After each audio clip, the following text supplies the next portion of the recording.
Hey y'all, welcome back to Tidbits with Day, where we break down political and cultural issues affecting women into bite-sized pieces. The other day over on Instagram, I made a post in response to the onslaught of Black femicide that has been in the media the past 2 weeks, really the whole month of April. Today, I want to dive deeper and explain exactly what I meant by these posts and just explore a little more. Domestic and sexual violence are not new in the Black community at all. The patriarchy is unfortunately the backbone for which the Black community is built on and supported on. But we don't want to admit that to ourselves as a collective, as a community. You see, back as far as we can write history of Black folks in America, from the transatlantic slave trade to Jim Crow to Black Lives Matter movement, it has been very clear that the mission and the goal of the Black community as a whole is to protect the Black man at all costs. When you are advocating for Black lives, what they really mean is Black, cisgender, heterosexual men. Anyone who falls outside of that definition of Black lives don't really matter too much. That may sound harsh, but it's the truth.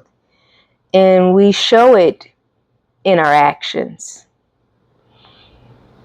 The way historically our community rallies behind and supports and keeps secrets for abusers and predators in our community, it is truly is astounding to witness. Astounding to witness. You had Black women raising funds for R. Kelly's legal defense, even though his crimes were caught on camera. That did not matter. They will fight tooth and nail to protect predators and abusers, even exposing their children, their young children, to these people before they ever tell the truth about who that man truly is, before they ever actually take any action to protect anyone else but him. And it is a pattern within the Black community that I refuse to not call out. During my Instagram post, it was a slide that read this. And the first sentence may be kind of jarring. There are no good or bad men.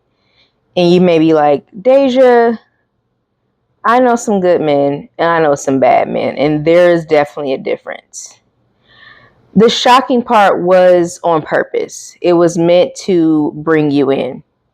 It is also the truth, because I don't view men who are socialized and conditioned under a patriarchal system in a binary of good or bad. The bar is so low for a man to be considered a good man. If you really want a better gauge about a man's true character, his true nature, you have to dig deeper than just, are they a protector and a provider? Are they nice? Those aren't really good indicators of that man's character at all. It's a spectrum. On one end of the spectrum, you have a man who is aware aware of his privilege within the patriarchy and is fighting tooth and nail to come alongside women and dismantle that system.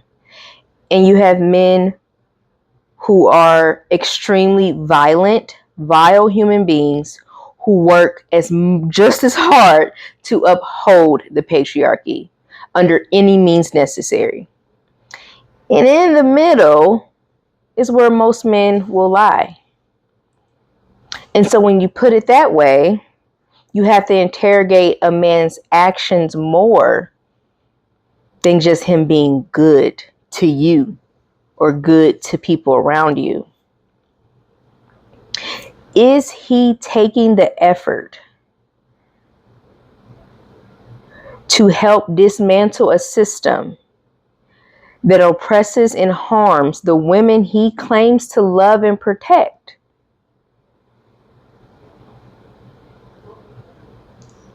I don't know. Can you be good and still support a system that harms people you claim to love? Maybe. In the Black community, they will say yes. Absolutely, you can. As long as you're good to your nucleus, your nuclear household, good. The rest of your actions are white as snow. Water under the bridge. Not a big deal.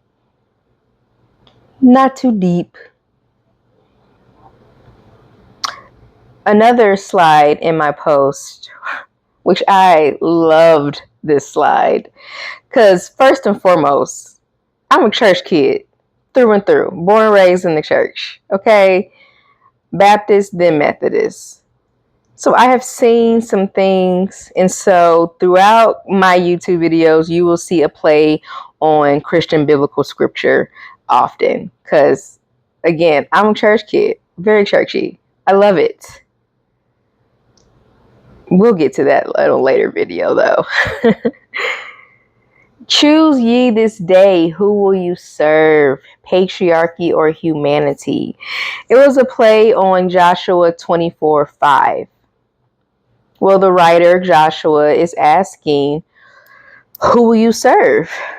Your God, your creator, or the world? Worldly material, worldly things. Well, I pose the same question.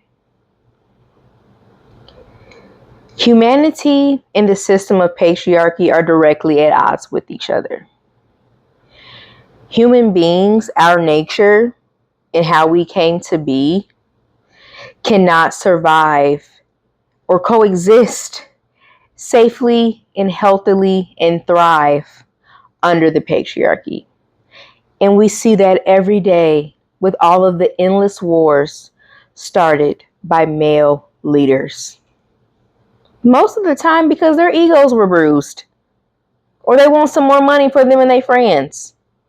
It's not actually to help or protect anyone.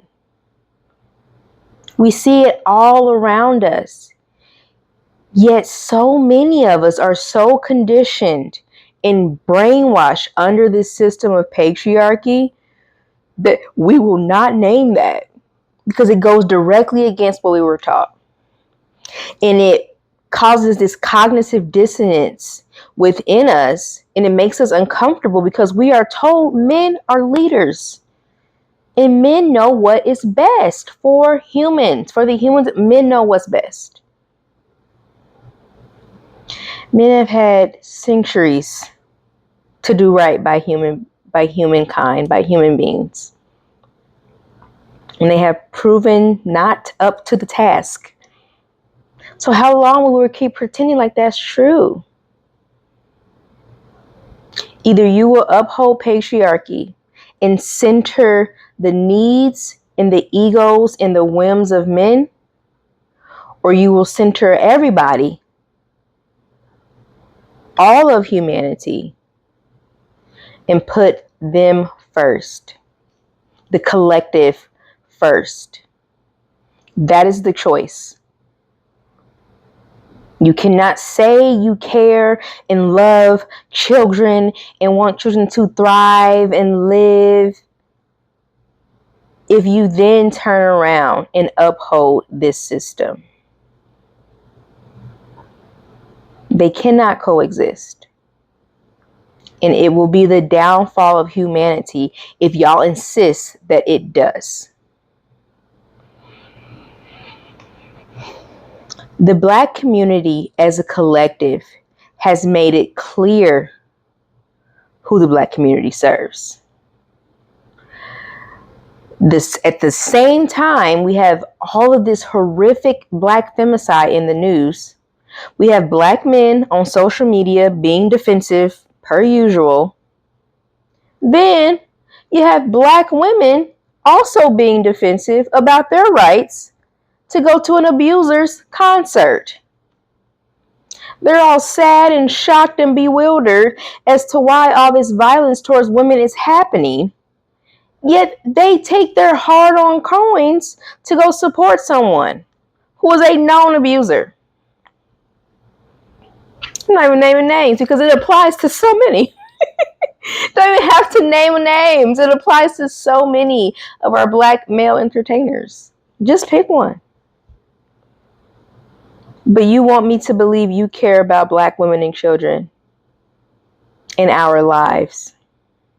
When will we ever learn? How many more lives need to be taken within the black community at the hands of black men before we do something about it? Y'all can't even name the problem. Not all men, not all men. It's more good than bad. There's still good guys out there. Don't lump us all in together. All the excuses. The data doesn't lie, though. And your belief or non-belief in a problem doesn't make it any less true. Facts are facts. Your belief is not necessary where they are concerned. Today, I will be naming the name of every black woman and black child that was killed this month by an intimate partner, family member, or someone they knew who was close to them. Ashanti Allen, Victoria Alexander, Ashley Janae, Qualisha Barnes, Raven Edwards, Tiana Stokes, Gladys Johnson, Denisha Heller, Gabrielle Ayers, Imani Dia Smith, Bianca Huntley,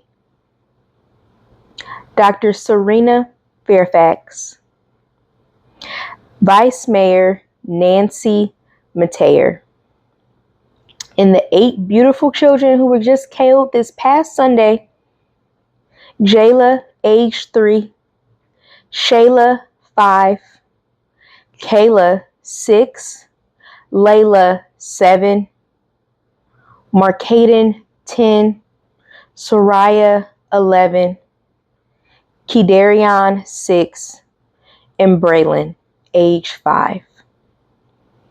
May your beautiful souls rest in peace, and may you get justice. And I'm so sorry that once again, the black community and the justice system has failed. And I am so tired of pretending like we don't have a problem and we don't know exactly who and what the problem is.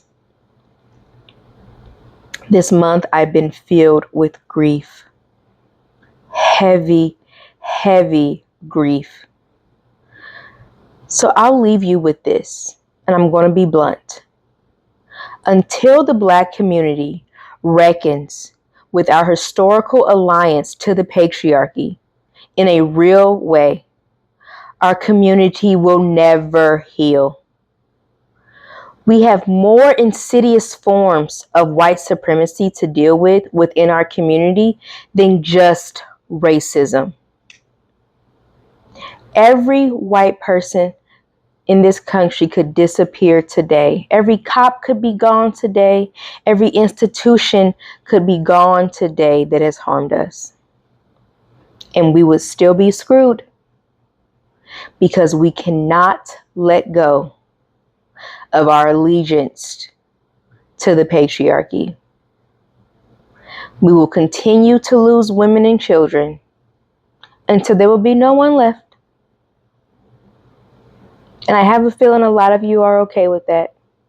as long as your precious men are protected and safe. At least their image is.